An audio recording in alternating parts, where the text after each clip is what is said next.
민수기 17장 8절에서 11절입니다. 이튿날 모세가 증거의 장막에 들어가 본즉 레위 집을 위하여 낸 아론의 지팡이에 우미 돋고 순이 나고 꽃이 피어서 살구 열매가 열렸더라. 모세가 그 지팡이 전부를 여호와 앞에서 이스라엘 모든 자손에게로 가져오매 그들이 보고 각각 자기 지팡이를 집어들었더라. 여호와께서 또 모세에게 이르시되 아론의 지팡이는 증거궤 앞으로 도로 가져다가 거기 간직하여 반역한 자에 대한 표징이 되게 하여 그들로 내게 대한 원망을 그치고 죽지 않게 할지니라. 모세가 곧 그같이 하되 여호와께서 자기에게 명령하신 대로 하였더라.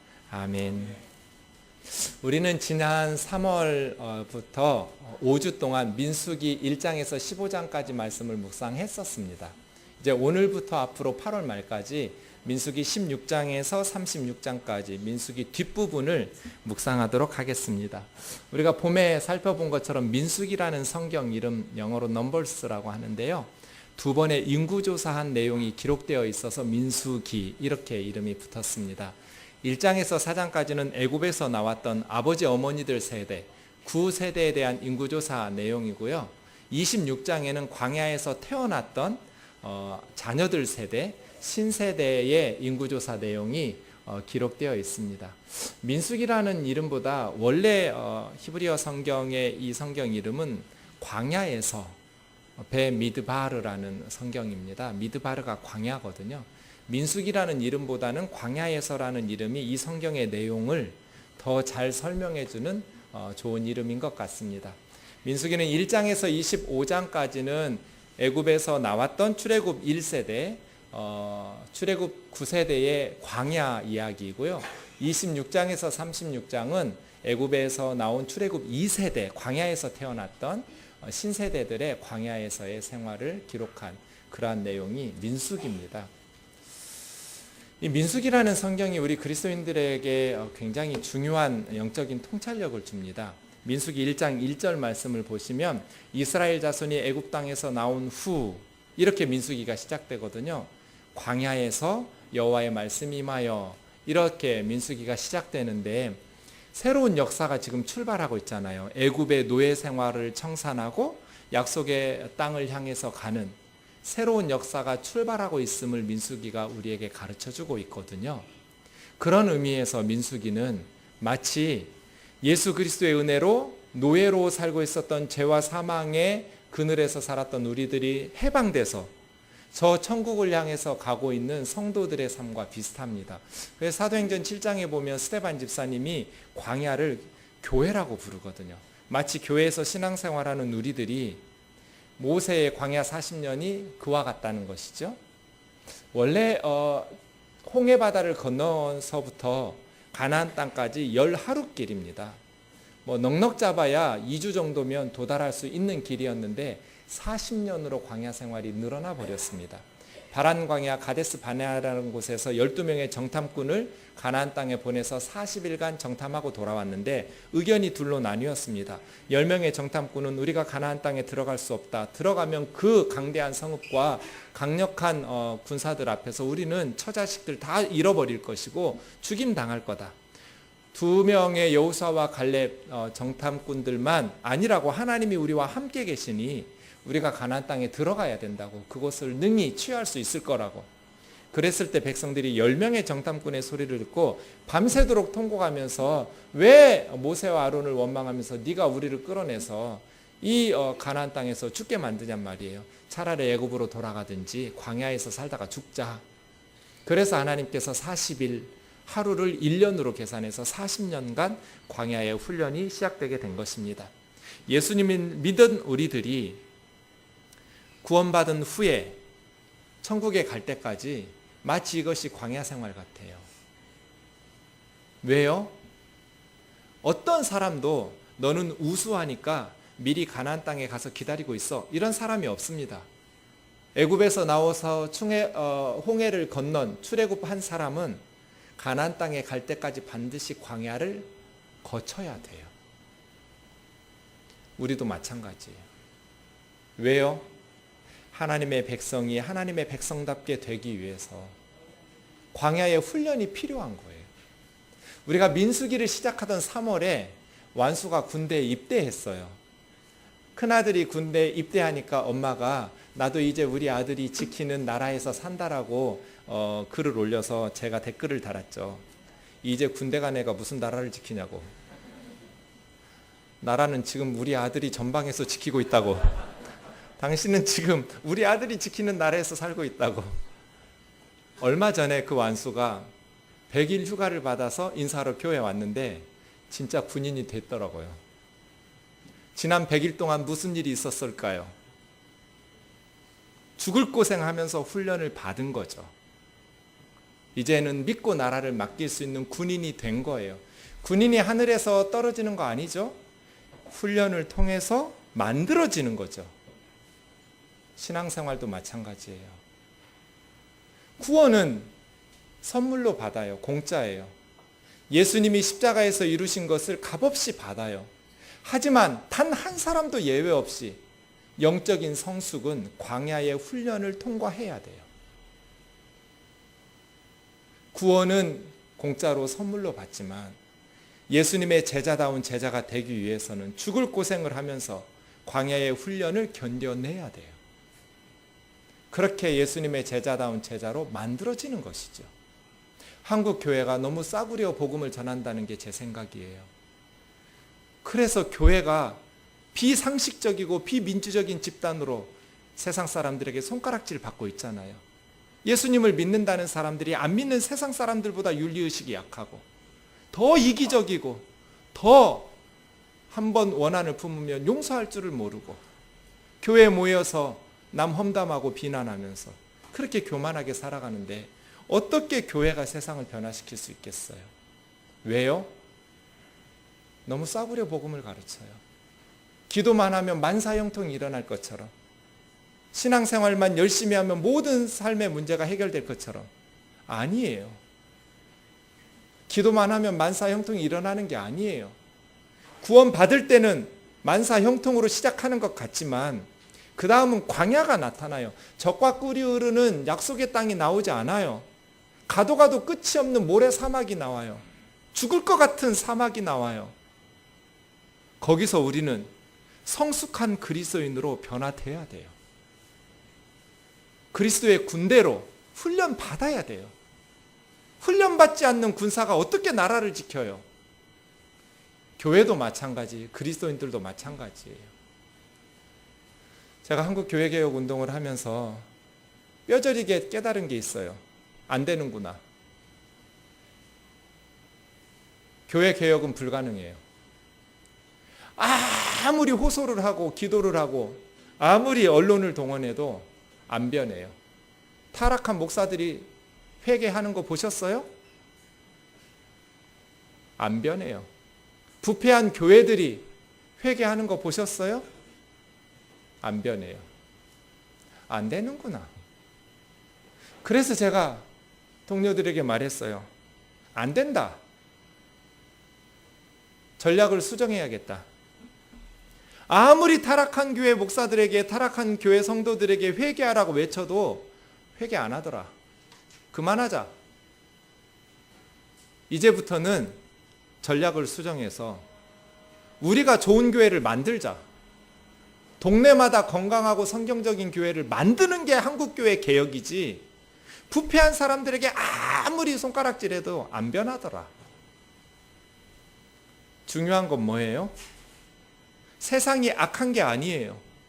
그 악한 세상 속에서 살지만 그 악한 세상 속에서 살아가는 성도들이 실력을 길러서 정말 그 악한 세상을 변화시킬 수 있는 힘이 있느냐 없느냐가 중요해요.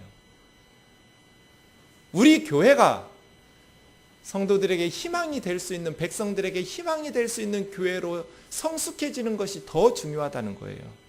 그래서 동네마다 성경적이고 건강한 교회를 세우는 것이 한국 교회 개혁의 올바른 정답 같아요. 광야의 훈련을 받아내야 돼요. 그래서 악한 세상을 변화시킬 수 있는 힘이 있어야 돼요. 주님 앞에 갔을 때 주님, 세상이 너무 악해서 내가 어쩔 수 없었다고 이렇게 변명할 수 있을까요? 그래서 광야가 필요해요. 광야의 훈련을 견뎌내야 악한 세상에서 생존해 가면서 그 악한 세상을 변화시킬 수 있는 힘 있는 그리스도의 군사들이 될 수 있잖아요. 그래서예요. 사랑하는 형제 자매 여러분, 여러분과 저의 삶에 주어진 이 광야 같은 훈련들을 잘 견뎌내서 지혜롭고 성숙한 그리스도의 군사, 예수님의 제자다운 제자로 훈련되기를 주의 이름으로 축원합니다. 광야는 가도 가도 끝이 없어요. 광야는 너무나 광대하고 불뱀과 전갈이 나오는 위험하고 목마르고 굶주리는 헐벗어야 되는 고난의 광야예요. 그 광야에서 견뎌내야 돼요. 죽을 것 같은 훈련들을 이겨내면서 강해져야 돼요. 그리스도의 은혜 안에서 강해져야 돼요. 그리스도인들이 너무 훈련이 안 되니까 조그만 어려움에도 징징대고 무슨 교회가 위로해주는 상담소가 되고 강력한 그리스도의 군사들을 양육해내지 못하는 사이 한국 교회가 이렇게 무기력하고 세상 사람들은 한국 교회를 향해서 민족의 미래와 운명을 맡길 수 있는 공동체라고 인정하지 않는 그런 집단이 돼버렸잖아요. 아, 저 사람들에게 우리나라를 맡겨도 되겠다라는 신뢰가 안 되잖아요. 왜요? 교회가 훈련을 거부하기 때문에. 하나님의 백성들이 하나님의 백성답게 살기 위해서는 반드시 광야를 통과해내야 되는데 광야를 거부하고 조금만 힘들어도 불평하고 원망하면서 포기해버리고 이탈해버리니까 훈련이 안 된 성도들로 말미암아 세상은 교회를 향해서 희망을 접게 되었죠. 사랑하는 형제 자매 여러분, 다시 한번 우리의 삶이 하나님의 훈련 앞에서 소매를 걷어붙이고 이를 악물고 훈련을 견뎌내어서 정말 우리가 주님 앞에 섰을 때 잘했다, 착하고 충성된 종이라고 칭찬받을 수 있는 삶을 살아갈 수 있기를 원합니다. 광야에서 훈련받아야 될 과목은 세 과목입니다. 민수기의 요약이 9장 23절 같습니다. 광야의 생활을 딱 세 가지로 이렇게 정리해 놨습니다. 같이 읽겠습니다. 시작. 그들이 여호와의 명령을 따라 진을 치며 여호와의 명령을 따라 행진하고 또 모세를 통하여 이르신 여호와의 명령을 따라 여호와의 직임을 지켰더라.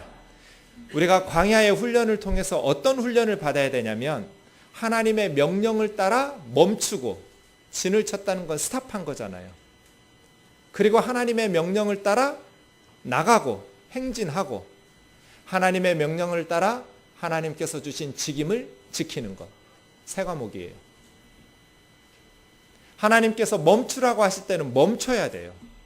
진을 쳐야 돼요. 계속해서 달리면 죽어요. 쉬어야 될 때는 쉬어야 돼요. 하나님께서 가라 하실 때는 행진해야 돼요.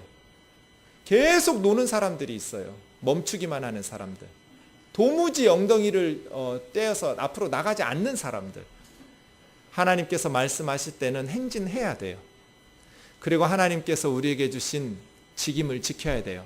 그런데 이 세 가지를 말할 때 다 여호와의 명령을 따라 여호와의 명령을 따라 여호와의 명령을 따라 그랬어요. 내가 지금 쉬어야 될 때인지 나가야 될 때인지 어떻게 알 수 있어요? 하나님의 명령을 따라야 돼요. 어떻게 하나님의 뜻을 구별할 수 있어요? 광야는 십계명이 주어지고 율법이 주어지고 말씀이 가르쳐지는 곳이었어요.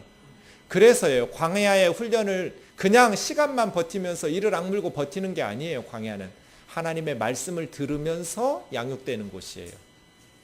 하나님의 말씀인 성경을 공부하고 하나님의 말씀인 성경을 바르게 배워야 하나님의 말씀을 따라서 멈추고 나가고 직임을 지키죠.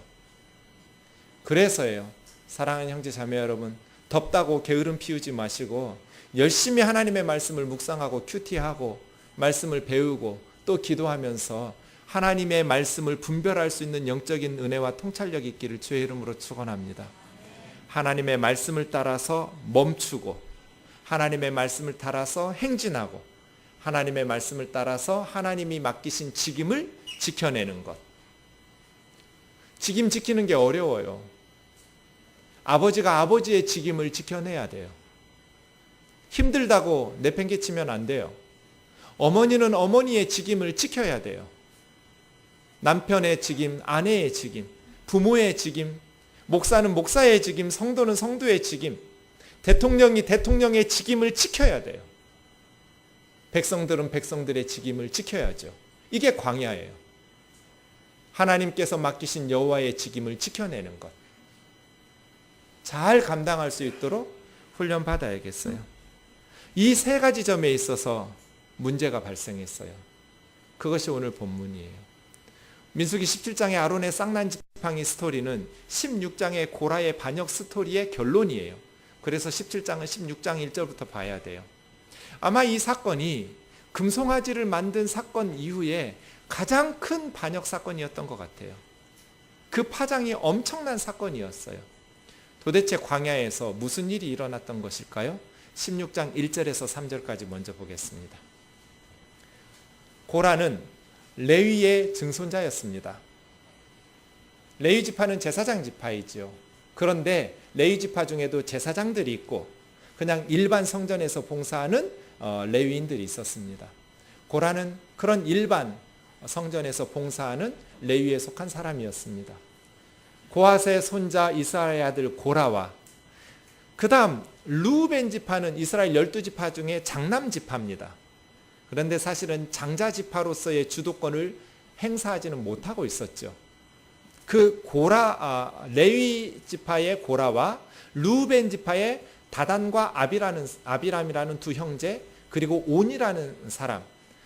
그래서 고라와 다단, 아비람, 온, 이 네 사람이 이름 있는 지휘관 250명과 함께 모세와 아론을 반역했습니다.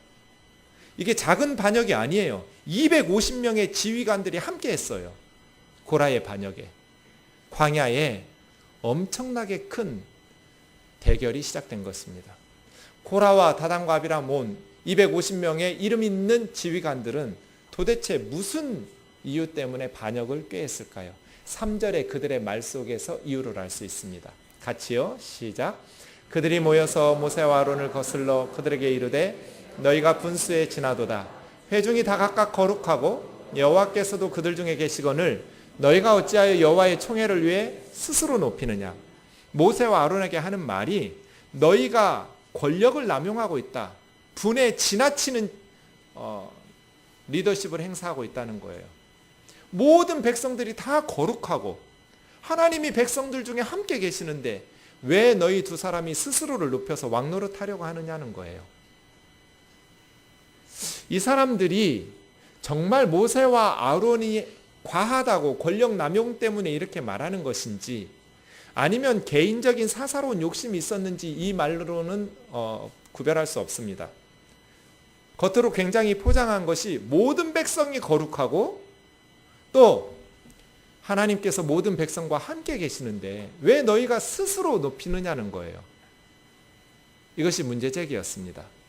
이에 대해서 모세의 반응을 보겠습니다. 4절부터 17절인데요. 어려운 일이 당할 때는 뭐부터 해야 돼요? 억울한 일이 당할 때 억울한 비난과 그런 비방을 받을 때는 뭐부터 해야 돼요?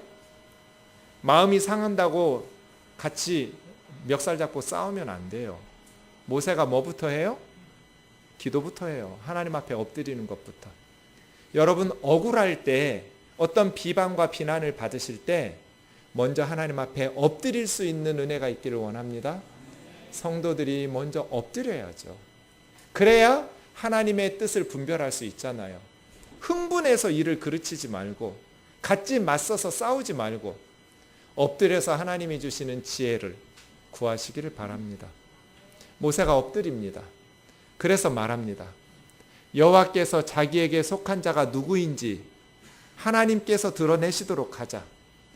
우리가 정말 우리 스스로 우리 형이니까 아론에게 대제사장 역할 주고 정말 내가 이스라엘의 왕이 되고 싶어서 너희를 애굽에서 끄집어냈는지 아니면 하나님께서 우리에게 명령하신 대로 우리가 직임을 감당하고 있는 것인지 하나님께서 드러내 주실 것이다.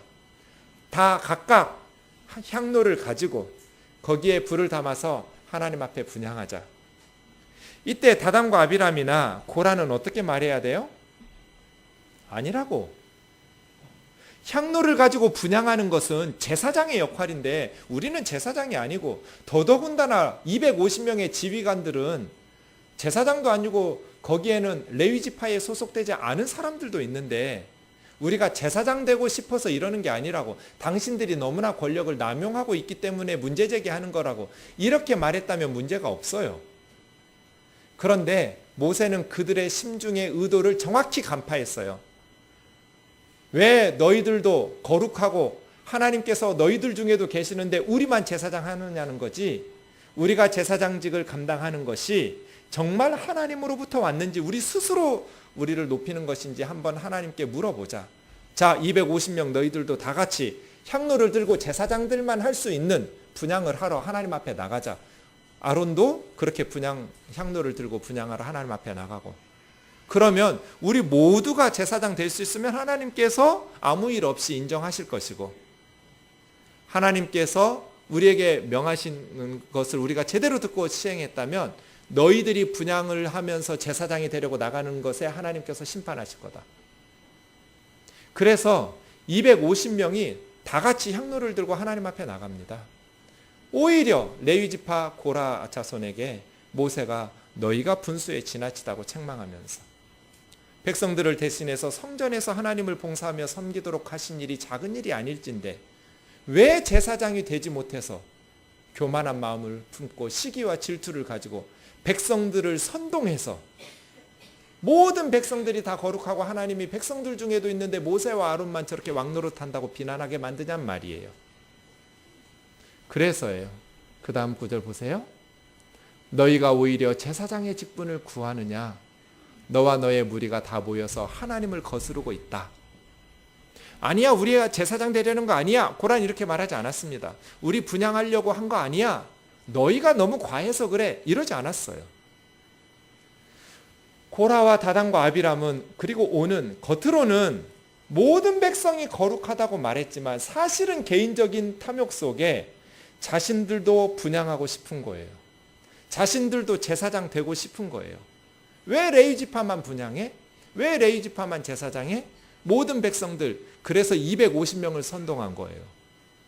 이름 있는 지휘관들이 함께 동참하면서 모세와 아론을 반역하기 시작한 것이죠.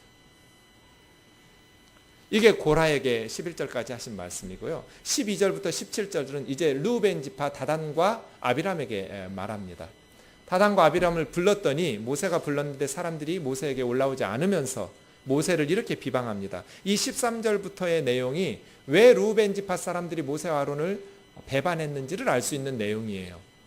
모세, 네가 젖과 꿀이 흐르는 애굽에서, 이집트에서 우리를 끌어내서 젖과 꿀이 흐르는 가나안 땅에 가서 밭도 주고 포도원도 주고 한다더니 이 지긋지긋한 광야에서만 살게 만들고 우리를 다 죽게 만들려고 끌어낸 것이냐? 네가 우리를 끌어내서 우리 위에 스스로 왕이 되려고 이 광야에서 죽게 만드는다. 그리고 14절 보면 너희가 이 사람들의 눈을 뽑을 것이라고. 백성들이 이렇게 광야에서 힘든 것에 대해서는 너희 리더들은 관심도 없지. 너희들의 목적을 위해서라면 백성들의 눈도 뽑아갈 거지. 그렇게 백성들을 억압하고 착취하는 것을 대수롭지 않게 여기면서 너희가 스스로 우리 위에 군림하는 왕노릇하게 되었다라고 비난한 것이죠. 그러니까 르우벤 지파의 두 사람, 다단과 아비람, 오는 빠졌는데요. 어쨌든 이 사람들도 광야 생활이 힘드니까 불평하면서 모세가 스스로 왕 되려고 했다는 것에 대해서 비난하면서 반역을 꾀한 것입니다. 18절부터 50절까지 하나님의 심판이 임합니다. 이제 250명이 각각 향로를 들고 하나님 앞에 제사장처럼 분향하겠다고 나아가고 있습니다. 그때 모세가 백성들에게 말합니다. 만일 하나님께서 일반적인 방식으로 이 사람들을 심판하신다면 하나님이 하신 일이 아니다. 그러나 초자연적인 방식으로 누군가를 심판하신다면 그건 하나님이 하나님을 멸시하는 사람들에 대해서 내리는 벌이다. 자연적인 방식으로 재앙을 받는다면 하나님이 하신 일이 아닐 수 있지만 초자연적인 방식으로 재앙을 받는다면 그 무리들은 하나님을 멸시한 대가로 하나님의 심판을 받는 것이다. 자, 백성들아, 하나님의 말씀을 너희에게 전하는데 이 고라와 다단과 아비람의 장막에서 떠나라. 하나님께서 땅을 가르셔서 그들을 심판하신다고 말씀하신다. 모세가 말하자마자 그 다음 구절이요. 회중이 사방에서 떠나기 시작하고 모세의 말이 끝나자마자 바로 땅이 갈라져서 그 다음 구절이요.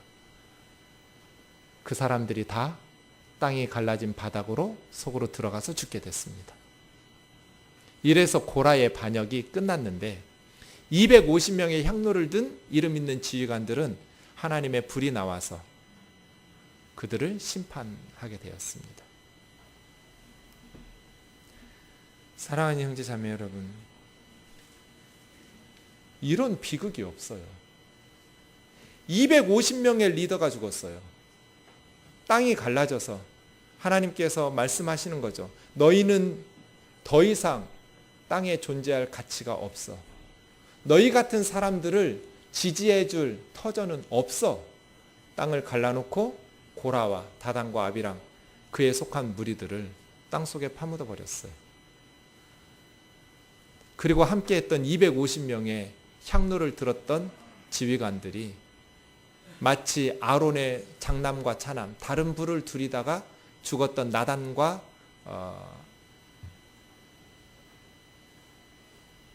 갑자기 이름이 생각이 안 나요. 아론의 두 아들이 죽은 것처럼 그렇게 죽게 되었어요. 그래서예요.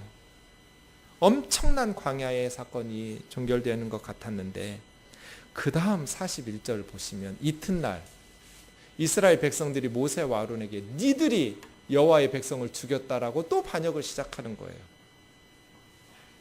그 전날 사건으로 끝나지 않았어요. 바로 그 다음날 모든 백성들이 모여가지고 모세와 아론을 원망하면서 이 지도자들을 죽인 게 너희들이라고.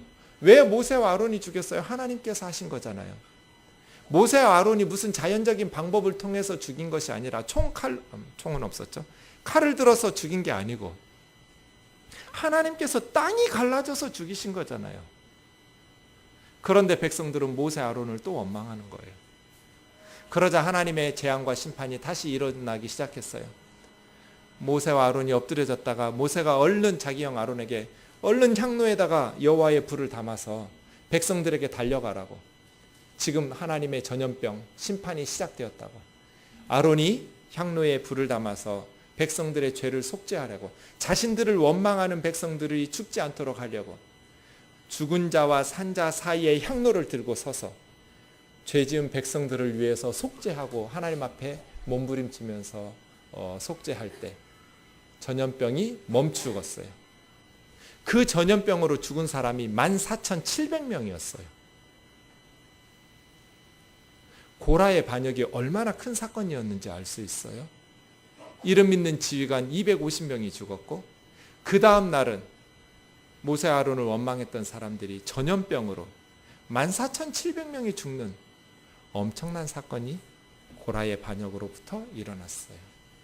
그런데 아론은 죽은 자와 산 자 사이에 서서 자기를 비방하고 반역하는 사람들의 죽음을 멈춰내는 이 제사장의 직분이 매우 위험한 사역입니다. 그래서 아론의 두 아들이 죽었잖아요. 나답과 아비후입니다.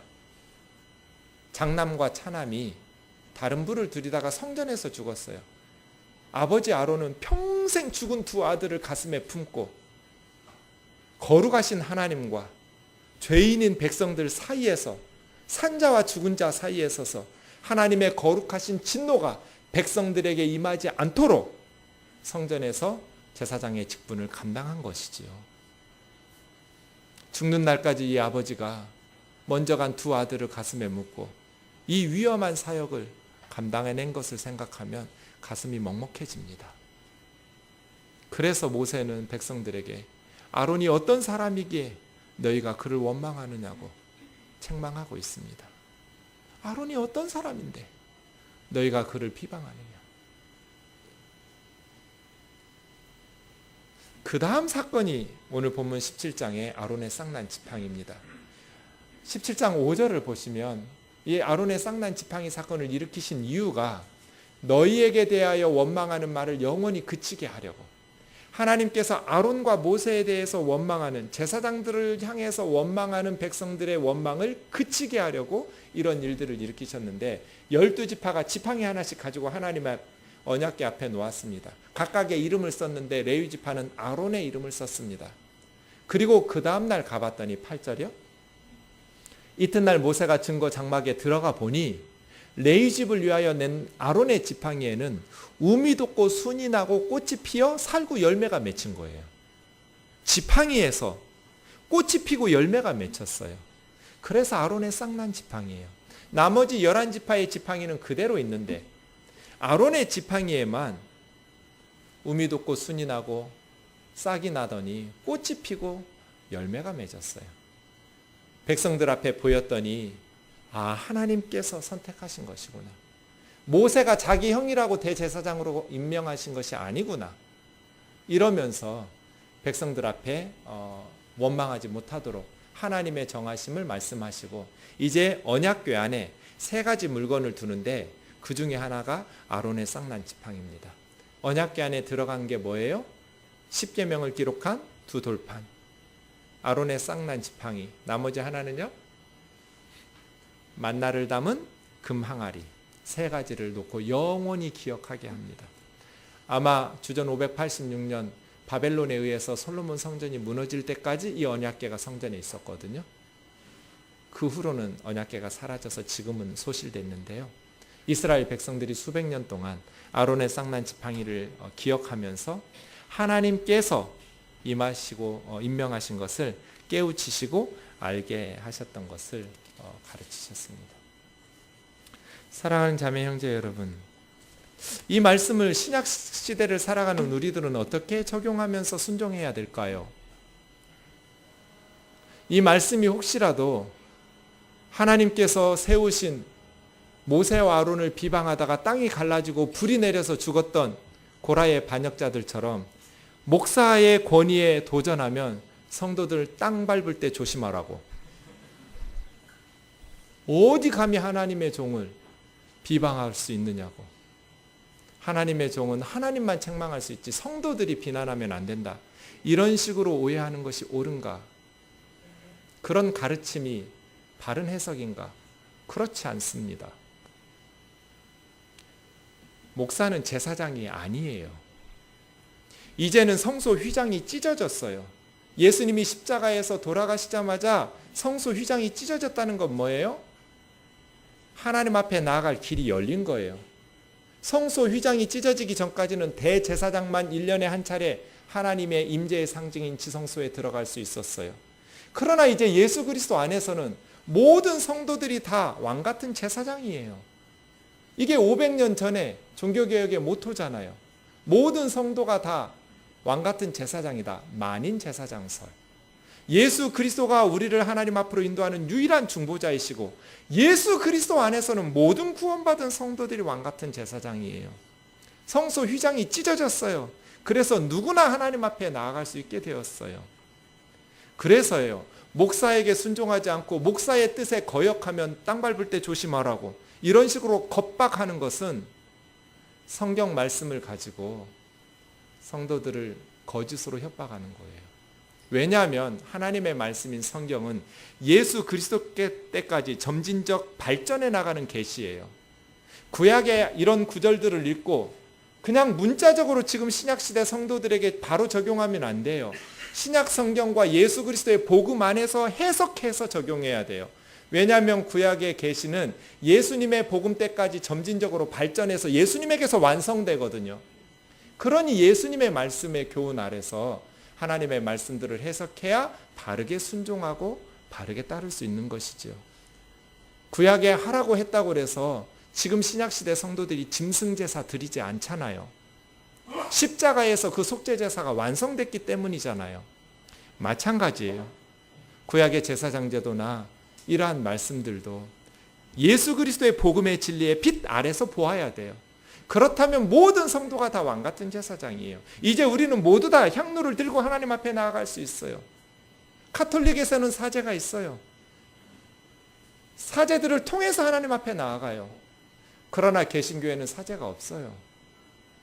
우리가 예수님의 이름으로 직접 하나님 앞에 나아가서 아뢰고 기도하고 예배하잖아요. 왕같은 제사장으로 말이에요. 그러면 이 말씀은 우리에게는 무의미한 말씀인가? 그렇지 않습니다. 우리가 주님을 섬길 때 교회에서든지 가정에서든지 사회에서든지 하나님께서 맡기신 책임들이 있습니다. 독재적 권위주의는 잘못입니다. 그런데 하나님께서 세우신 권위는 존중해야 그 공동체가 유지될 수 있습니다. 자식들이 부모의 권위를 존중하지 않는데 어떻게 가정교육이 되겠어요?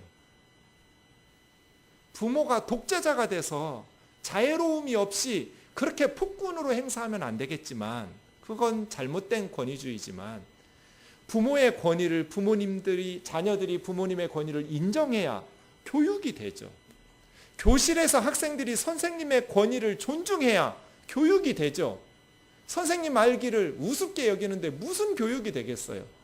백성들이 하나님께서 세우고 백성 공동체가 투표해서 세운 대통령이나 지도자들을 존중하는 마음이 있어 따라야 나라가 제대로 되지.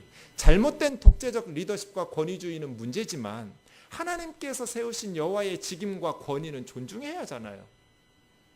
모세와 아론을 거역하면서 하나님께서는 잘못된 비성경적인 리더십에 대해서도 심판하시고 책망하시지만, 이 고라의 반역과 같이 앞에 있는 하나님이 세우신 직임들을 무시하면서 백성들을 선동해서 반항하게 하고 분열을 일으켜서 파당을 지어가지고 불평하고 불만하게 하면서 공동체가 하나 되어서 하나님의 일을 감당하지 못하게 만드는 팔로워들에 대해서, 성도들에 대해서, 백성들에 대해서도 하나님은 심판하신다. 이것이 민수기 16장과 17장의 교훈이잖아요. 그래서예요. 하나님께서 우리에게 주신 직임을 감당할 때 어떤 마음으로 감당할 것인가. 제가 본문 말씀을 묵상하면서 디오드레베라는 사람이 생각이 나요. 요한 3서 9절과 10절을 보세요. 으뜸되기를 좋아하는 디오드레베라는 사람이 있었어요.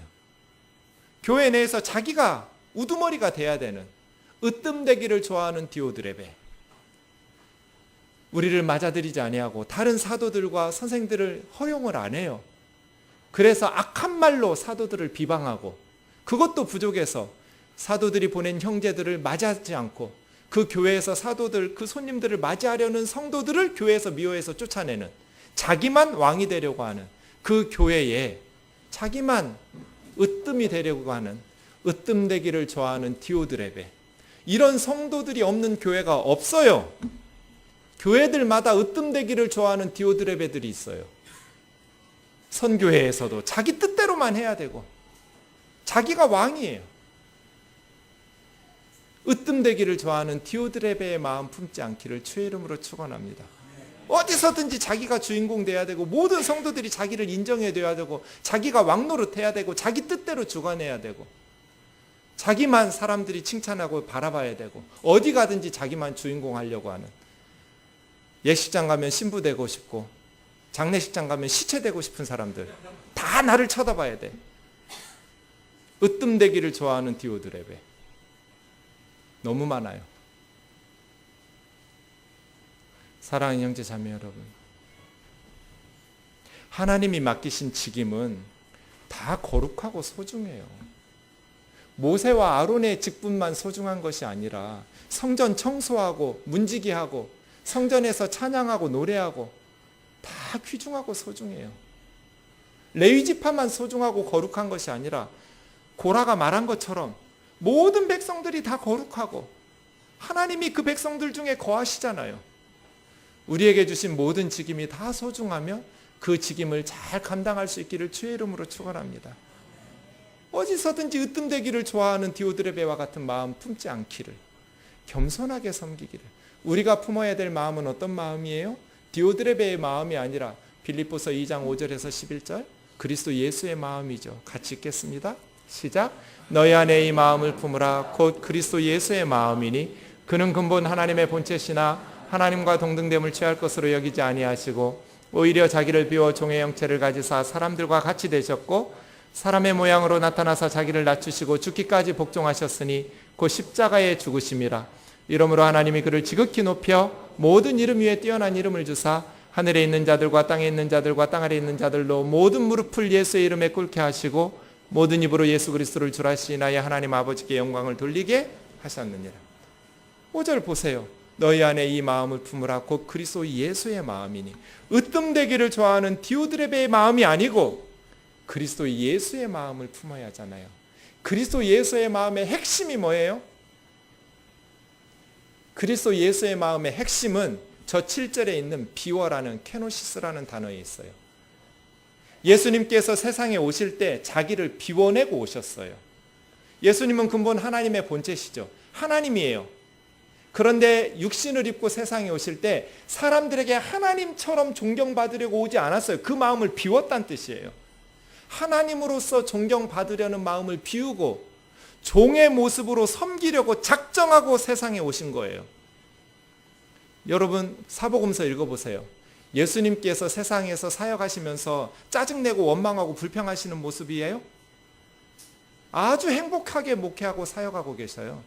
저는 예수님 볼 때마다 너무너무 나도 저렇게 사역하고 싶어. 저렇게 사역하고 싶다. 너무너무 여유 있어요. 왜요? 상처를 안 받으니까. 왜요?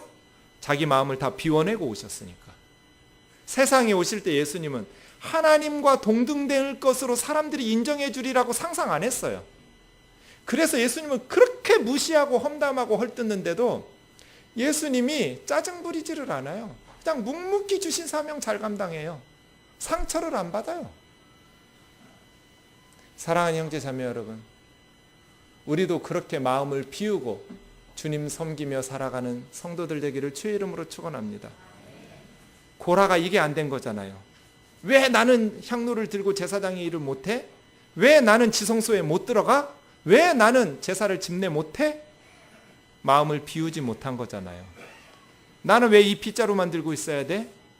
나는 왜 이 걸레만 잡고 있어야 돼? 마음 비우지 못한 거잖아요. 250명의 이름 있는 지휘관들 마음 비우지 못한 거잖아요. 케노시스가 안 된 거잖아요. 사랑하는 형제 자매 여러분, 가정에 갈 때, 학교에 갈 때, 회사에 갈 때 예수님이 세상에 오시던 그 마음으로 케노시스 비우고 들어가시기를 주의 이름으로 축원합니다. 그럼 상처 안 받아요. 다 비워냈기 때문에, 존중받을 생각이 없기 때문에, 무시하는 소리를 해도 화가 안 나요. 그렇죠? 뭐 좋은 거라고 상처를 받고 그러세요? 상처 주면 no thank you 그러면 되잖아요. 왜 받냔 말이에요. 상처를 왜 받아요? 케노시스가 안 돼서 받죠. 자매 여러분, 남편들한테 왜 상처받아요? 여러분이 마음을 비우지 않아서 그래요. 남편이 상처 주면 노 땡큐 하고 받지 말아요. 그거 왜 받아요? 원래 그 인간들은 그래요. 철이 안 들어요. 그러려니 하면 사시면 돼요. 마음을 비우지 않고 존중받으려는 마음이 있기 때문에 상처도 받는 거잖아요. 내가 시집 갈 때 내가 섬기기로 작정하고 마음 비워놓고 저 남자를 내가 행복하게 살게 해주겠다고 작정하면 상처받을 일도 없어요. 형제들이 아내한테 왜 상처받아요? 그 뭐 좋은 거라고? 마음을 비우지 못해서 내가 가장인데 섬김 받으려는, 높임 받으려는 마음이 남아있으니까 상처도 받는 거잖아요. 케노시스가 안 되신 거잖아요. 상처를 뭐하러 받아요? 원래 여자들은 그래요. 자기 잘난 맛에 살아요. 그냥 내버려 두세요. 상처를 뭐하러 받아요? 섬기려는 마음이 없으니까 받는 거잖아요. 무시되었다고 생각하는 거잖아요. 집에 들어갈 때 내가 우리 아이들과 아내를 섬겨야겠다. 내가 종이 되어서 섬기려는 마음을 가지고 가면 내가 왕이 되죠. 서로 섬기려고 하는데 그 가정이 어떻게 행복해지지 않겠어요? 서로 높임을 받으려고 하니까 싸우죠. 상처를 주고받죠. 상대를 섬기려는 마음이 없으니 내 마음에 으뜸되기를 좋아하는 디오드레베의 마음 때문에 상처도 받는 거잖아요. 교회 와서 상처를 왜 받아요? 으뜸되기를 좋아하는 디오드레베의 마음 때문에 상처도 받는 거잖아요. 학교에서도 회사에서 우리나라는 온통 어려서부터 경쟁시켜가면서 으뜸되기를 좋아하는 디오드레베들로 만드는 교육이잖아요. 예수님의 마음은 반대잖아요. 머리가 되고자 하는 사람은 꼬리가 되라고. 상석에 앉지 말고 말석에 앉으라고. 9절 보세요. 세상 사람들이 그럼 높여주는 게 아니에요. 하나님이 예수님을 지극히 높이죠. 우리를 높여주시는 분은 하나님이지 세상 사람들이 아니에요. 우리가 겸손하게 낮추면 세상 사람들이 높여주지 않아요. 우리를 높여주시는 분은 하나님이시죠. 사랑하는 형제 자매 여러분, 저와 여러분의 마음속에 이 고라의 마음, 불평하고 파당을 지어가면서 권위에 도전하고 그렇게 분열시키고 이간질시키는 이러한 마음이 없기를 주의 이름으로 축원합니다. 겸손하게 하나됨을 이루고 잘못된 것을 문제제기할 때에는 향로 들고 왜 나가요? 우리 그런 거 아니라고. 리더이신 당신이 하나님의 말씀에 좀 더 겸손한 예수님의 섬김의 리더십을 행사하기를 원한다고. 이렇게 문제제기했다면 땅이 갈라져서 죽을 일이 없죠. 그러나 자기들 속에 탐욕이 있고 제사장 되고자 하는 욕망이 있고 사람들로부터 으뜸되고자 하는 그러한 불순한 동기들을 숨겨놓고 백성들을 선동해가면서 14,700명을 죽이게 만드는 이러한 고라와 다단과 아비람의 비극이 없기를 원합니다. 말씀을 시편 84편으로 마치려고 합니다. 시편 84편은 고라 자손의 시입니다. 시편에 보면 11편이 고라 자손의 시가 있습니다. 42편부터 88편까지. 어떻게 고라 자손이 죽었는데 고라 자손의 시가 다윗의 시대에 쓰여질 수 있었을까요? 이상한 일입니다. 민수기를 다시 보십시오. 26장 10절과 11절입니다. 땅이 입을 벌려서 민수기 26장에는 두 번째 인구조사 내용이 기록되고 있는 부분에 오늘 16장 사건을 기록하면서 땅이 입을 벌려서 250명 다른 불이 나와서 죽이고 땅이 꺼질 때 고라의 아들들은 죽지 않았다고 기록하고 있습니다. 어떻게 고라의 아들들은 땅이 갈라져서 죽을 때 죽지 않고 살아남았을까요? 다시 오늘 본문 16장을 보겠습니다. 27절입니다. 무리가 고라와 다단과 아비람의 장막 사방을 떠나서 땅이 갈라져서 무리가 죽지 않으려면 떠나야 하잖아요. 그때 고라와 다단과 아비람의 태도가 달랐습니다. 루벤 지파 다단과 아비람은 그들의 처자와 유아들과 함께 나와서 함께 땅에 꺼져서 죽었습니다. 그런데 고라만 죽었어요. 달랐어요. 이 아버지의 태도가. 모세의 책망을 듣고 고라는 양심이 찔렸나 봐요. 자기의 확신이 흔들렸나 봐요. 그래서 자기는 반역자들 편에 서 있었지만 자기 가족, 자기 자녀들은 살려낸 거예요. 자기와 함께 있게 하지 않은 거예요. 그런데 다단과 아비람은 거짓 확신의 끝까지 고집 피우면서 처자와 어린 유아들까지 함께 서 있다가 땅이 갈라져서 다 같이 죽었어요. 그래서예요. 역대상 6장의 족보를 보세요. 33절부터 38절까지 보면 다윗 시대의 성전에서 찬양하는 성가 대장이 3명 있어요. 그 3명 중에 한 사람이 헤만이에요. 그 헤만이라는 사람이 고라 자손이에요. 그 헤만이 누구냐면 사무엘 선지자 손자예요. 사무엘 선지자 아들이 요엘이고 그 요엘의 아들이 헤만이에요. 성전에서 찬송하는 애예요.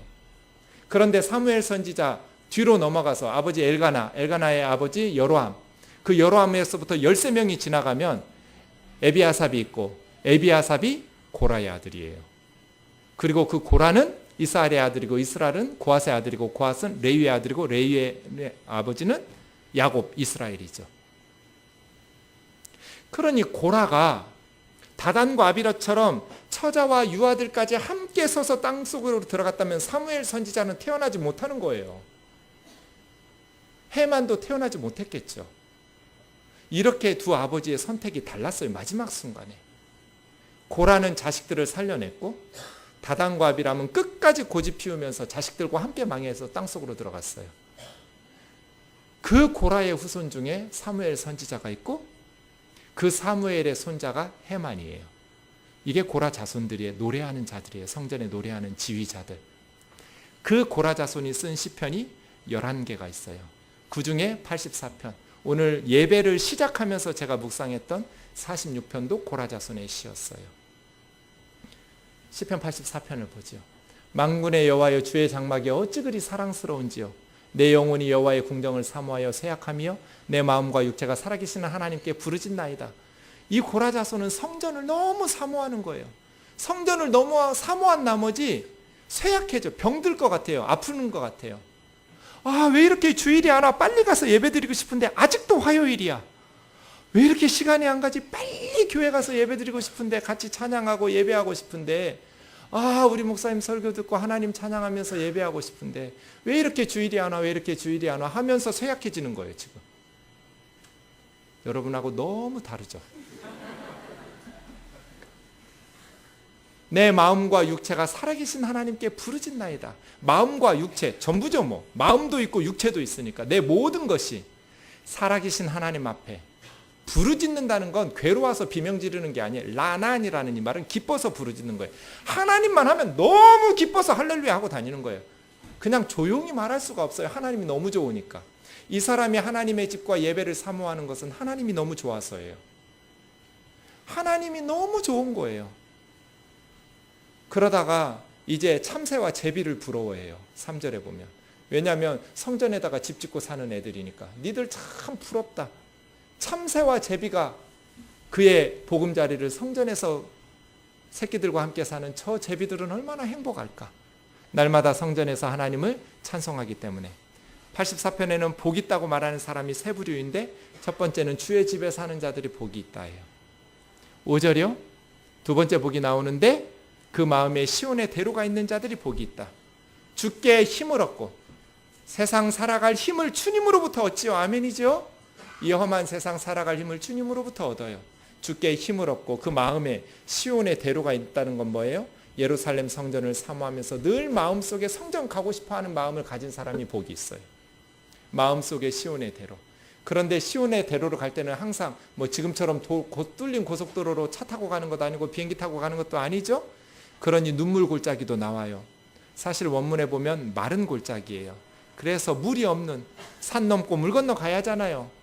그러한 예루살렘 성전까지 가는 눈물 골짜기를 갈 때도 하나님께서 샘을 주시고 이른비를 주셔서 복으로 채워주시니 넉넉히 힘에 힘을 더하여 예루살렘 성전으로 간다는 거예요. 그래서 하나님 앞에 도착하자마자 지금 5절부터는 순례거든요. 성전 순례를 향해서 성전에 도착하자마자 뭐예요? 하나님 앞에 기도해요. 성전에 왜 그렇게 가기를 원했어요? 기도하려고. 하나님 내 기도 들어주세요. 기도하면서 자기 기도만 하지 않아요? 주께서 기름 부으신 자들의 얼굴을 살펴봐 달라고 기름 부은 제사장, 왕, 선지자들을 위해서 나라를 이끌어가고 공동체를 이끌어가는 리더들을 위해서도 기도하고 있어요. 이래서 성전에 가서 마지막이요. 10절부터 같이 읽겠습니다. 시작.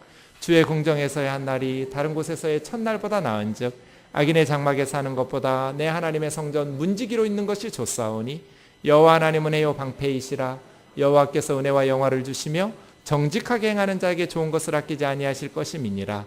만군의 여호와여, 주께 의지하는 자는 복이 있나이다. 이 세 번째 복인데요. 주께 의지하는 자가 복이 있다. 그런데 이 사람은 고라의 후손이에요. 여러분 42편부터 10편 고라 자손의 시를 11편 묵상할 때는 민수기 16장을 생각하면서 묵상해 보세요. 전혀 다른 영적인 통찰력이 보일 거예요. 자기 조상들은 으뜸되기를 좋아하고 모세와 아론에게 반역하다가 땅이 꺼져 죽었잖아요. 그런데 그 후손들이 살아남아서 뭐라고 고백해요? 주의 궁전에서 하루가 다른 곳에서 첫날보다 낫습니다. 궁정이라고 번역한 이 궁정은 마당 뜰이에요. 지성소 아니에요. 성소 아니에요. 그냥 뜰이에요. 뜰. 성전의 뜰이 그 하루가 세상에서 첫날보다도 낫습니다.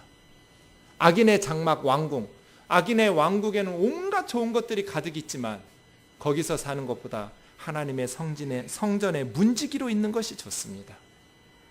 이게 지금 그리스도 예수의 마음 품고 사는 거잖아요. 나는 왕궁의 왕으로 사는 것보다 성전의 문지기로 사는 것이 좋다고. 왜요?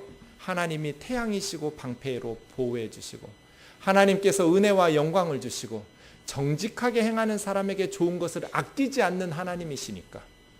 왜 이렇게 하나님 때문에 기뻐서 라난 소리를 지르냐면 하나님은 정직하게 행하는 사람에게 좋은 것을 아끼지 않고 주시는 분이시기 때문에 그래요. 아멘이죠? 하나님은 정직하게 행하는 사람에게 좋은 것을 아끼지 않아요. 기도만 하면 된다고 생각하는 사람 아니에요. 믿음만 좋으면 된다고 생각하는 사람 아니에요. 정직하게 행하는 사람에게 좋은 것을 아끼지 않는 하나님. 그래서 나는 성전의 문지기도 좋다. 거기서 하루 지내는 것이 왕궁에서 첫날을 보내면서 부귀영화 누리는 것보다도 더 사모하면서 고라자손은 더 이상 으뜸되기를 추구하지 않고 성전의 문지기로서의 삶을 사모하면서 이렇게 저주받은 후손이었지만 하나님을 기뻐하고 사랑하면서 살았던 후손이 되었어요. 하나님의 은혜에 감격하면서 하나님의 사랑을 만끽하면서 성전에서 고라자손처럼 살아가는 저와 여러분 되기를 주의 이름으로 축원합니다.